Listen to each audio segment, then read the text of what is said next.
अस्सलाम वालेकुम स्टूडेंट्स, उम्मीद है आज आप सब खैरियत से होंगे। आज हम क्लास 9 फिजिक्स चैप्टर 2 जो हमारे पास काइनेमेटिक्स है उसका एक टॉपिक है रेस्ट और मोशन, उसको स्टडी करने वाले हैं। तो सबसे पहले हम देखते हैं कि रेस्ट क्या होता है। अच्छा, नॉर्मल केसेस में जब हम रेस्ट की बात करते हैं तो हम कहते हैं कि जो चीज़ मूव ना करे इसका मतलब वो रेस्ट में है। लेकिन फिजिक्स में इस डेफिनेशन को अगर हम देखें तो उसमें थोड़ी सी एक चीज़ एक्स्ट्रा ऐड हो जाती है, वो हम देखेंगे कि वो क्या है। तो अगर हम डेफिनेशन की तरफ चलें तो a body is said to be in rest if it does not change its position. अब ये तो हो गई हमारे नॉर्मल रेस्ट की डेफिनेशन। जो हमने इसमें एक्स्ट्रा ऐड किया है वो क्या है? With respect to its surroundings. अब इसमें जो इंपॉर्टेंट वर्ड है वो है हमारे पास सराउंडिंग्स। अब सराउंडिंग से क्या मुराद है? तो अगर मैं इसको एक्सप्लेन करूं तो ये हम ये कह सकते हैं कि अगर कोई चीज रेस्ट में है और रेस्ट में हम सराउंडिंग को देखेंगे। सराउंडिंग मतलब जहां पर वो चीज पड़ी हुई है और जहां से हम उसे देख रहे हैं। जैसे एग्जाम्पल के तौर पे अगर मैं लूं, जैसे सपोज करें एक गाड़ी है और इस गाड़ी के अंदर हमारे पास दो शख्स बैठे हुए हैं। एक का नाम ए है, एक का नाम बी है, और एक शख्स जो है वो गाड़ी के बाहर है जिसका नाम सी है। तो अगर ए वाला जब बी को देख रहा होगा जो उसके साथ बैठा है, तो बी वाला उसे रेस्ट में नजर आ रहा होगा, क्योंकि ए और बी दोनों एक साथ एक ही गाड़ी में बैठे हैं। तो ए वाले को बी वाला मूव करता हुआ नजर नहीं आएगा, वो उसे अपने साथ वाली चेयर पर बैठा हुआ नजर आ रहा होगा। लेकिन सी जो इस गाड़ी से बाहर है, उसे क्या लगेगा कि ये जो बी है, ये गाड़ी, क्योंकि गाड़ी मूव कर रही है तो लिहाजा बी वाला भी मूव कर रहा है। तो सी के लिहाज से तो बी रेस्ट में नहीं होगा, लेकिन ए के लिहाज से बी वाला क्या है? रेस्ट में। तो लिहाजा यहाँ पर जो सराउंडिंग वर्ड है वो बड़ा इंपॉर्टेंट है कि जब आप कह रहे हैं कि कोई चीज रेस्ट में है तो ये हमें डिफाइन करना पड़ेगा कि आप उसको रेस्ट अगर कह रहे हैं तो आप कहां पर मौजूद हैं, वो चीज कहां पर मौजूद है।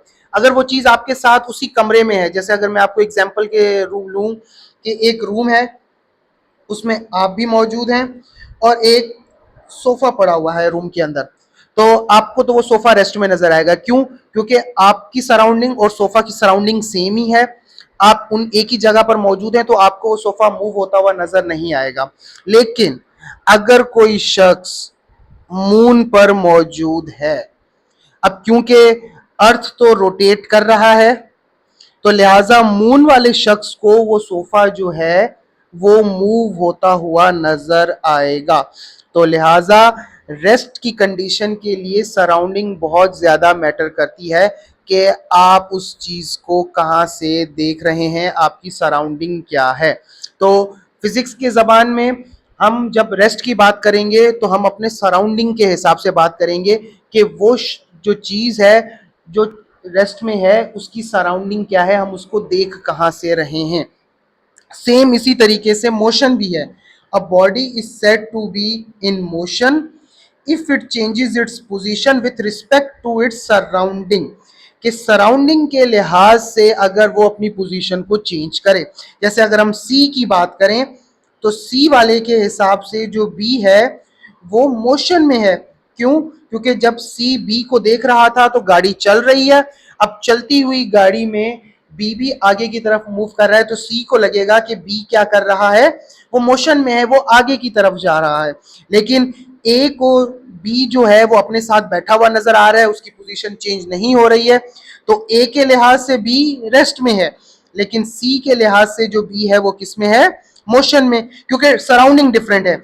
ए और बी की सराउंडिंग सेम है, वो दोनों एक ही साथ मौजूद हैं। बी और सी में अगर आप देखें तो फर्क क्या है? बी गाड़ी के अंदर बैठा है, सी गाड़ी के अंदर बैठा हुआ नहीं है। तो लिहाजा बी जो है वो गाड़ी जा रही है, बी भी उसी के साथ मूव कर रहा है, तो सी को लगेगा कि बी जो है वो मोशन में है। इसीलिए मैंने एक यहाँ पे स्टेटमेंट लिखी है, वो है कि rest and motion are relative states.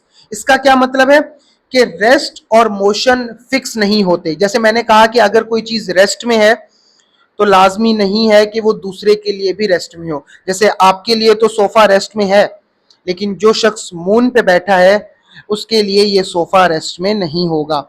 ए के लिए बी रेस्ट में तो है, लेकिन वही बी सी अगर देख रहा है तो उससे वो रेस्ट में नहीं, मोशन में नजर आ रहा है। तो लिहाजा ये दोनों स्टेट्स जो है वो देखने पे डिपेंड करती हैं कि कौन सा शख्स किस सराउंडिंग से उसको देख रहा होगा। तो उम्मीद है आपको रेस्ट और मोशन की डेफिनेशन भी समझ आ गई होगी और ये दोनों कैसे कनेक्टेड हैं एक दूसरे से वो भी समझ आ गया होगा। Thank you.